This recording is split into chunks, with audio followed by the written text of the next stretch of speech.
As Jerry Garcia's lyricist, Robert Hunter wrote some of the most evocative and haunting lyrics for songs that would become Grateful Dead classics.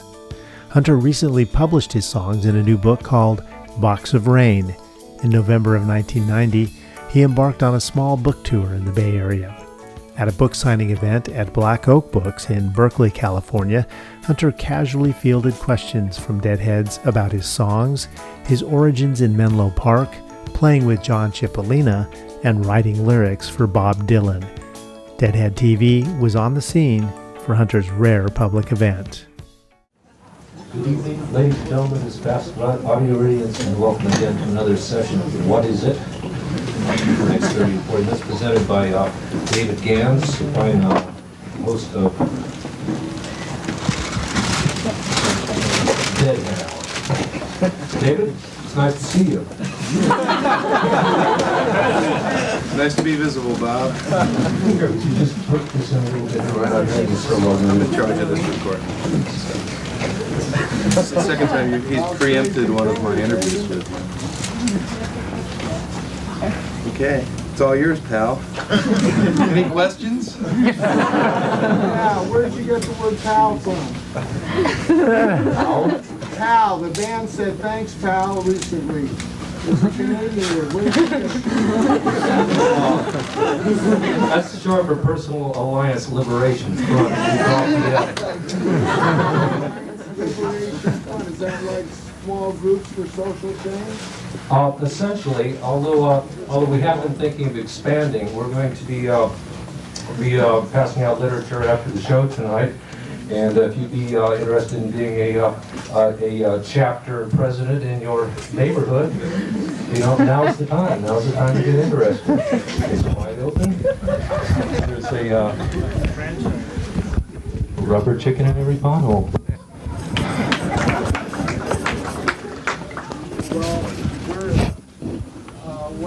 Where's the last time we reported for duty? Where's the next time we plan to report?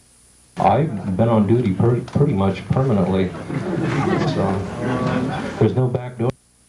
John, what led you to put this book together? What led you to finally get all these lyrics and put them in one package? About 5 to 6 years ago, I bought an Osborne 1 computer and was looking for something to do with it. And here 5 or 6 years later, there it is, folks. Everything pretty much did fit. I mean, I did go to the bottom of the laundry bag for this one, and there will be more, though. I expect to update it every 3 or 4 years, God willing, and the creek don't rise. I hope I'm going to keep writing. I've been writing for Zero recently. If any of you know of it.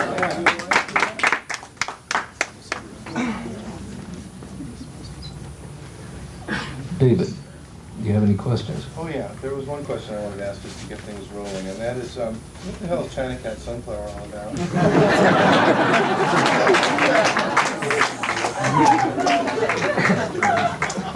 Has a rich and varied history. I think I began it by being very impressed with what's the name of that piece? Dom Edith Sitwell's Facade. Poems such as "See me dance the polka," said Mr. Wag like a bear with my top hat and my whiskers that trawl, a trap the fair. Lots of assonance in alliteration, assonance and other substances. And I think I got a good deal of that written just sitting there swacked out on mushrooms on Lake Chapala down in Ajijic, Mexico, many years ago, hanging out with the Alan Watts crowd. So it's got a lot of stuff in it. No, I haven't, but I was at all the rehearsals when we were trying everybody out, and Vince was my choice. He was no doubt the hottest guy going. I mean, as far as the band goes, I mean, Pete Sears is great and everything. Pete didn't have the high voice that Vince had. That just seemed to blend so well. And so I sat through all the rehearsals, and there were a lot of them. In fact, Jerry was calling rehearsals at the Madison Square Garden gigs like 2 hours a day each day to work up new material for the show for that night. It was definitely on your beams.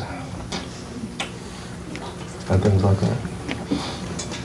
What's the chance that you'll ever put a book out that'll describe what your songs are about? Or are you going to leave it to some literary tool to try and interpret it? Really, honestly, I'd have to say what I said in my introduction, that your ideas about most of them are about as good as mine. And that doesn't mean to say that I have no idea, but I think that the specifics, who a song is about, what particular piece of my life, it doesn't seem to be of much value. My life is no weirder than anyone else's. It's, what it means to you is what it means, I feel. And I listen to other people's lyrics that way too. That's why I can read postmodern poets. And I don't, what does this refer to? What is the referent? I don't know. I've just been reading The Dead Lecture of Leroy Jones. And you can't figure out what he's talking about. But it doesn't make any difference. It's the emotional tones, the colors, the surges, the knowing that he is talking about something. And you relate these to your own experiences, or you can read more purely and not. Look at these as building blocks. That's about what I could say on that.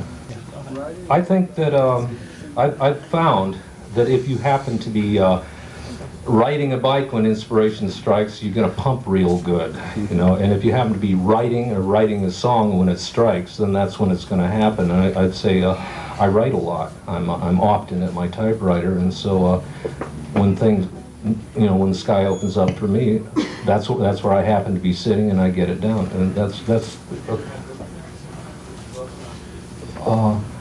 a few things have come out all in a piece. Things like Box of Rain or Must Have Been the Roses have just come down. Ordinarily, I'm a big rewriter, though. I drive people a bit nuts sometimes. I'm yanking lyrics away from Garcia after he's memorized them, which is not an easy thing for him to do. And he'll put his foot down at a certain point, and the song will solidify that way. This guy will not have any more rewrites. We got this thing recorded already, man. That was the problem with Terrapin. It's already on record. But that was one of the reasons for getting this book done, because I wanted to put the rest of Terrapin down. That's Bob Weir's new material, Victim of the Crime. It's really eclectic and really interesting. Is that presenting any new opportunities to write with him? What are your impressions of Bob as a lyricist? The reason that I don't write with Weir a lot is because I'll give him a song and he'll slip it in his back pocket and it'll go through the wash. I learned after a while to make carbon copies, but those can be disposed of as easily. And it's just it's simply that Bobby has not put in the time and effort at working on tunes that Jerry has. Jerry and I are old friends. We're pretty simpatico and we have fairly similar tastes, and I think that's why we have kept working together. It really is a question of working hard. Who's going to work? This is why I'm interested in working with Zero right now, because these kids do their homework. If you get something to them, they're back for changes right away. Hey, we need some more verses for this, and the next day, they've got the song worked out, and I like that. I like it to be dynamic. The Dead's a big trip. Now, a lot of things are happening. Sometimes the creative side of it is it's kind of hard to make an appointment with anybody these days. Yeah. Do you have a favorite poet or several poets? We're kind of curious about that. Oh, I got several favorite poets. I went to John Ashbery's reading over at Cody's June 24th, I guess it was. Yeah, the day after my birthday. Wonderful. He read that double sestina. That guy just knocks me flat on my ass. What a poet. Lynn Haginian here, who I had read with me in Great American. Fine poet. Love that stuff. And I don't know, as I said, I'm reading the old Leroy Jones stuff. I guess he's Elmer Baraka now, but he was Leroy Jones when he published that. I'm enjoying that a lot. I read a lot of poetry, got a huge shelf of it. It's my hobby. Do I write poetry? Yes, I've got a book coming out in the spring called Night Cantery, coming out through Viking. Yeah. I've always enjoyed the fact that there seems to be like sort of mythology between Staggerly, Peggy-O, Direwolf, and Terrapin. It seems that somehow there's this underlying mythology that links them all together. I was wondering if you could comment on that. All right. I'll just run this off the top of my head then. That would refer back to the chateau back in the days when we were just having the best days of our lives and everything, you know, your youth, right? You guys remember that. You know, Peggy-O was one of the songs that we played, and Jack-A-Row and all these things. These were the tunes. We were all folk singers back then, and just something of the wonder, you know, of that time, just how good it was to be such good friends, you know, and to be partying all the time and all that. It just some of that, you know, wistfulness for that kind of attaches itself to Peggy-O for me, and I guess that kind of became Terrapin in a way. You know, I don't know. Saying that makes the hair on my arm stand up, so it may be true. Will there be a Terrapin Part 2? What about it? Will there be a Terrapin Part 2? Will the Dead do it? I've already recorded it on the Jack-A-Rose's album. Whether there will be a Is there a real Terrapin? Yeah, Terrapin, cornucopia, backpack, everything comes out.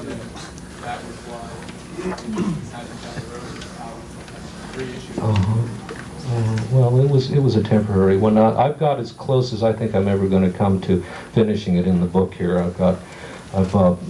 I had, after many years of trying to remember what I had written the day that I wrote this piece, discovered that thing that I had looked for a long time in a trunk, and there it was. And so I in the meantime had all the Jack-A-Rose's parts, which I had recorded, and so I've added those in the book, and I've made a note that I'm not sure how well they fit in, but there they are.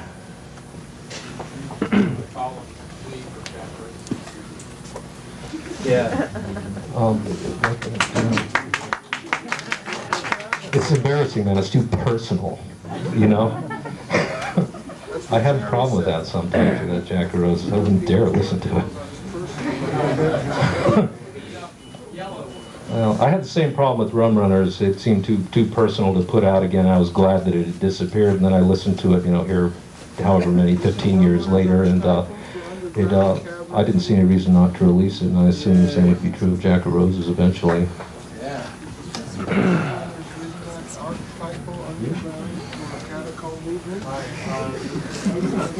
How much do you feel being a lyricist impacts on your writing poetry? Is it part of your writing poetry? Is it something separate that takes up the time? Or how does it fit in? It's almost a reaction to lyric writing.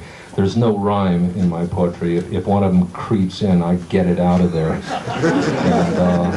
And that's the only thing that shames me about being a lyricist is all this rhyme, because I'm much more postmodern than that, folks.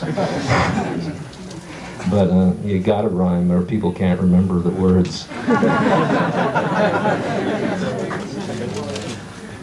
I think just in the normal ways of you get older and you get married, you get families, and you know, wedding bells are breaking up that old gang of mine. But you know, the Grateful Dead is such a strong idea that like I said, there's no back door on it. If I were to try and leave it or anything like that, another day would come when I'd want to come back, and the door's wide open. It's bigger than all of us, and I think we all realize that. I don't like the word responsibility too much as applies to it, because you start thinking about responsibility and you start cleaning up your lyrics and all that sort of bullshit. Abel's, Bakers, and Canes. Abel's, the Bakers, and C's. Delta East and Freeze DEF. It's just clever, you know. They call the entire military complex to prayer hunter. I'm glad I didn't hear that. Stay back from the microphone. Is that better? No. No, I like the proximity effect, David. Was it your idea to write a new version of Trucking? There were lots of verses for Trucking that didn't get used. There's that line, once in a while the music gets into the street, 50 old ladies bug every cop on the beat, they're putting the lock on Lindley Meadow and Keys are beginning to look like we can't play in the park. It's gonna work because the vandals stole the handles, almost got no water. Hey, that's my boy. Without him, we'd be nowhere.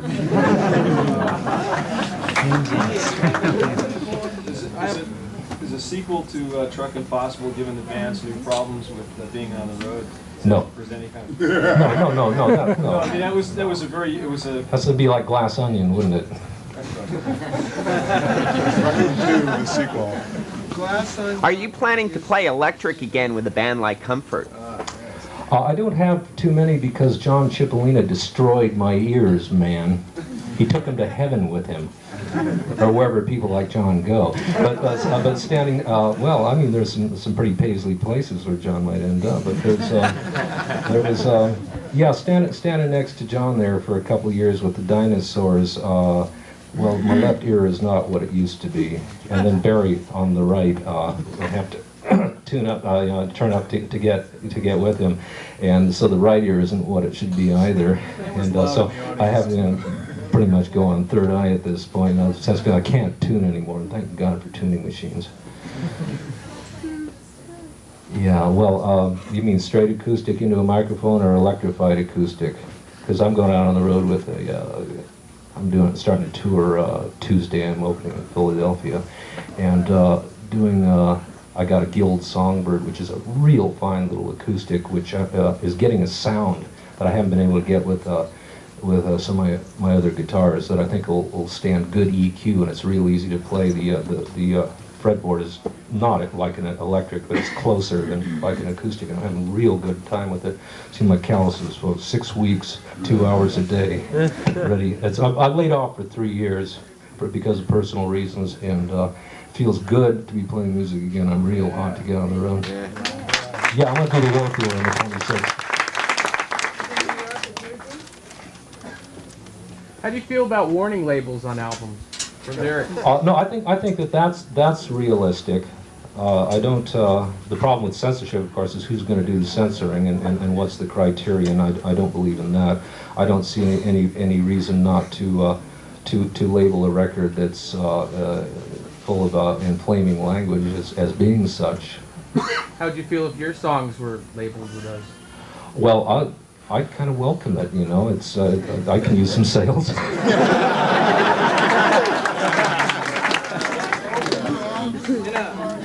In an old Golden Road interview, you said that you live in a jury-perceived world. You know, and you said something about it. I wonder if you could explain about that. And I have another question. The last Golden Road interview with Lesh, Lesh talked about writing a song with you and Barlow. I wonder if you could tell us how that's going. Did he say we had done one, or that he wanted to do one? No, he said that were the plans for him to work with both you and Barlow. He did? Yeah. Yesterday's news today. I didn't read it. It's news to me. I suppose it sounds like a good idea, I guess. As long as John doesn't try and change any of my lines.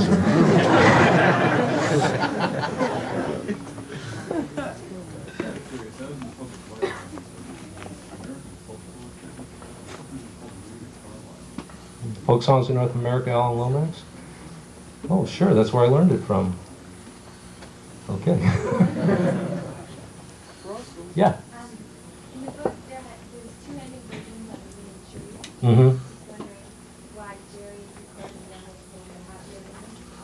them No, it's I hadn't written the other ending yet, and but I became more and more to understand that I was working with the Orpheus legend there after Jerry had done it, and so I decided to tie a knot and let's go on down there and pull her out and all that, and which I recorded on that Jack of Roses album, and that is a complete version, and Jerry did get me for it. He said, "Hey, well, why didn't you give me this?" Man? Well, I said it hadn't been written. That was all.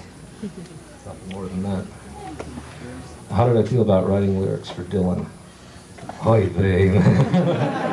It was, I gotta say, it was, I mean, what are you gonna say, man? Wow. To hear it, you know, like when I first listened to Silvio, that thing happened where I thought, I wonder what he means by that. And then I thought, hey, if you don't know, nobody does. I wonder if you could talk about a little bit about how you came, or how Rilke came to you, and whether and to what extent Rilke has woven itself into your lyric writing? Oddly enough, many years ago, I had read the Spender version of Rilke aloud into a tape recorder with some background music. I just liked it. I didn't know that I understood it all that well. And years later, I decided to try translating a couple lines. Just didn't have anything else to do. I was just sitting there thinking, I'll bet this has something in German it doesn't have in English, so I'll try translating a couple lines of it, just lying around doing it. But then that was fun, and I translated a couple more, and I was messing around. And by the time I translated half the book, I thought I might be doing this nothing much more than that, except that it's very instructive to me. The cover here is the same cover that I used on my translation of Duino Elegies, and this is, to understand this cover, is to understand the idea of the angel in Rilke, a very resonant idea, very complex, very large. Okay. I noticed that a lot of people talk about the 11 and as referring to the 11 faithful disciples of Christ, and I also noticed that the 11 has 11 beats to a measure. It's called the 11. We called it that because the music came before the working out. It was 11. And the band was just playing it a lot. And Jerry started, working out some, and we started working, whoever it was working out chords to go along with it, and then the words flowed from that. But it started from the 11 beat. Nothing more mystical. Excluding Dylan and pop songwriters, all of them, are there any writers, lyricists that move you in a way that you think you're trying to write the same way you're trying to write and get ideas across? There's a little problem that way where I think maybe I write sometimes because I don't see what I want out there. There are not a lot of lyricists that turn me on real hard. I think Mick Jagger's a real underrated lyricist, by the way. People notice a lot of things about him. I hardly ever see him lauded as a lyricist. He's quite a good one. What do you think of Pink Floyd's lyrics? Pink Floyd. I guess I don't know them very well. Well, there you get back that whole postmodern idea again. There's the feeling or something is in there. You don't really need to know what it's about because Tom is letting you know what it's about. Relate it to your own experiences. You know what he's talking about. You don't have to hear what he's saying. Have you done any writing or considered doing any writing of other literary forms like plays or stories or novels or anything like that? Movie, yeah. It gets down to how much time do you have in your life to do stuff, really. And like I've given up a lot of the things that I used to spend a lot of time on, like trumpet, saxophone, Highland bagpipe, piano, and kind of just concentrating on my guitar. And no, I don't think I'll be writing any plays, probably no more novels. I've written a bunch of novels, but they're all lousy. They're really bad. Even my parents don't like them. Did you put all those instruments in that song into one pose for one picture for Rolling Stone interview? With your couch and those instruments around you? That picture in Crawdaddy wasn't me. That was they made a picture. I never had a picture of Dylan on my piano. In my heart maybe, but not on my piano. That's what I mean. Isn't that why you play the big chip? And you look for a song or a title or without in that. Whose idea was that? I have no idea. They don't ask me anymore. I named a bunch of the early albums, but I don't get asked. Yeah, I was real happy to see Only the Strange Remain in the book. I was wondering if you, I really love that tune. I was wondering if you could tell us anything about it, when it was written, who it was written for. That's one of Mickey's tunes. Mickey's tunes often don't get done, and it's I don't know why. I guess there is a little triumvirate happening within the Dead. They kind of look to Jerry and to Weir to write the songs, and Mickey has come up with some very odd tunes now and again. I love Only the Strange Remain. I wish they'd wake up and do it.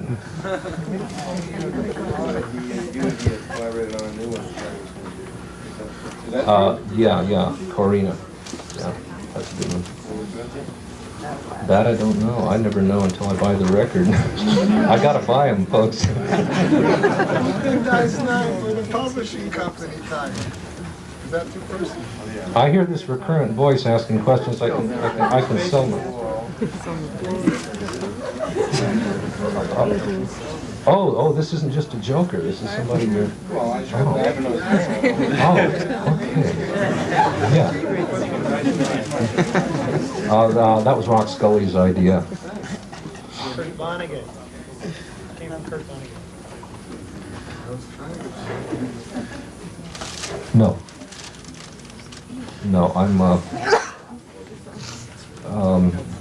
I've tried different disciplines over my life. None of them have seemed to stick to me. This is my symbol. In this sign I reject. In hoc signo rejecto. Yes, ma'am. I used to love it when you came out to People's Park and played in the 70s. You ever going to play acoustically in the park and do Ripple again? Sure, why not? That I can't tell for sure. Harvest Fest? I guess not.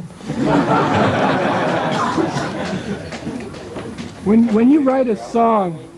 Tomorrow is my last day with my family before I go on the road, and I'm going to stay home except to go to Kepler's for a book signing, which they slipped by me without my quite realizing what's happening. Right when you want to be sharpening your flat picks and everything for your tour. It's like... Don't you sharpen your flat picks? I chew them. Okay, all right. When you write a song, do you have Jerry in mind, or the band in mind, the Dead in mind, or is it something that happens afterwards? Sometimes yes, sometimes no.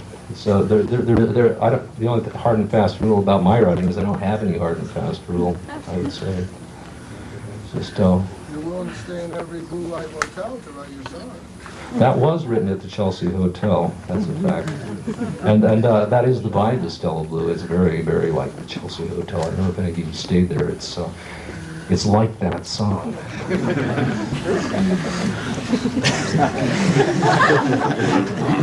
Is he with us?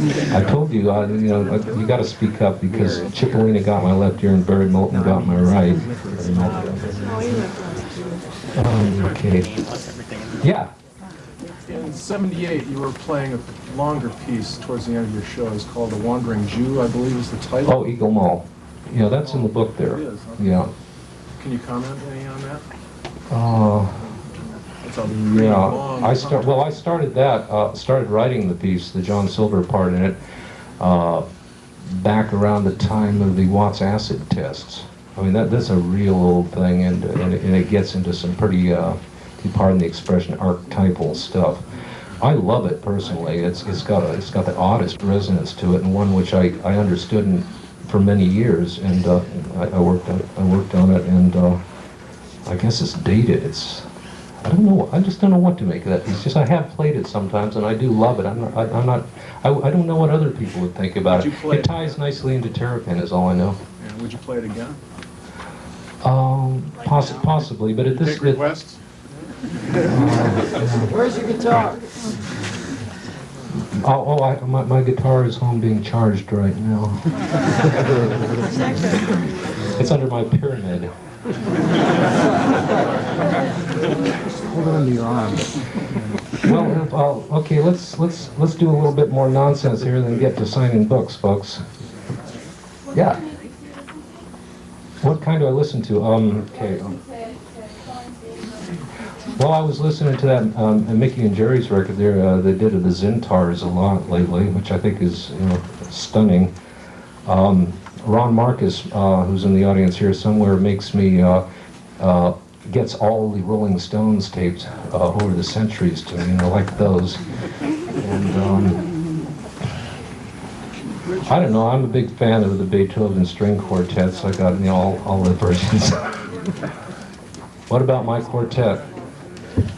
I don't know. I spent a whole lot of money getting it printed up, and four-part string quartet in D, and I schlepped it off to the Kronos Quartet, but I never heard back from them. I know that they were going off to Europe the day that I sent it, so maybe it didn't get there. I would hope for at least a polite rejection, folks. It's probably too melodic. What I do listen to, yeah, sure, there's some great stuff in there. I love the show Dominic DePrima is doing. I knew her when she was Minnie DePrima, just about yay tall, because Diane's a friend of mine, so I've watched her grow up. She's a great chick, and I think she's doing good things with rap music and presentation. And all I remember, because it was 9 years ago, I remember the last lines right through your fucking head. I didn't see that in the book, and I was wondering. Oh yeah, right. Once I had a love and it was a gas. Soon turned out to have a heart of glass. That was Heart of Glass. Yeah, right. And then there was some line in it that I switched to, it seemed like a real thing all the time, all fucked up, and I was losing my mind. In between what I find is freezing, I'll get this gun and blow a hole right through your fucking head. Yeah, it was fun to do. And I was also doing, I was doing that in Born to Run and Desolation Row together. I thought they worked well together, you know. Heart of Glass by Blondie. I just changed the words a little. I had this thing for Debbie Harry at the time. There, she had her hand up. I don't. I get asked that so much. Well, I called this thing Box of Rain. I put Ripple on the back. Those are two of my favorites. That's about the best I could say. What inspired you to write your day job? It was because they were better words than the original ones I wrote for it, which were creeping through the desert with mind intent, a hammer in here wouldn't make a dent.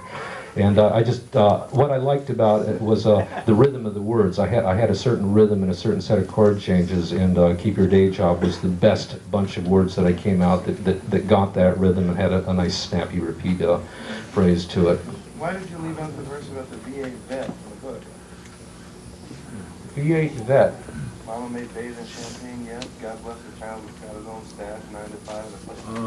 Oh my God. Would you make a note of that for the second edition? That was absolutely an oversight, and I simply forgotten. A lot of these songs in here I've done from memory.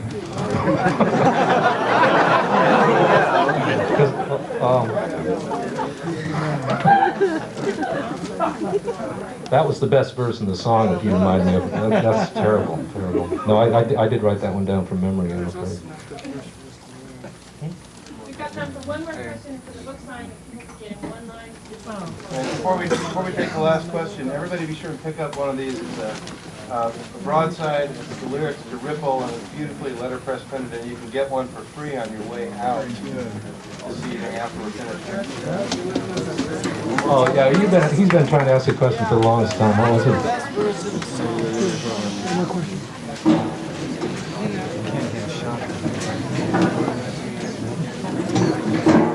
We all support each other and start again. No, because the kind of way I write, I think it's just so odd that it's however I am. I seem to be able to do it at that point. You know, it's a good one. Thank you.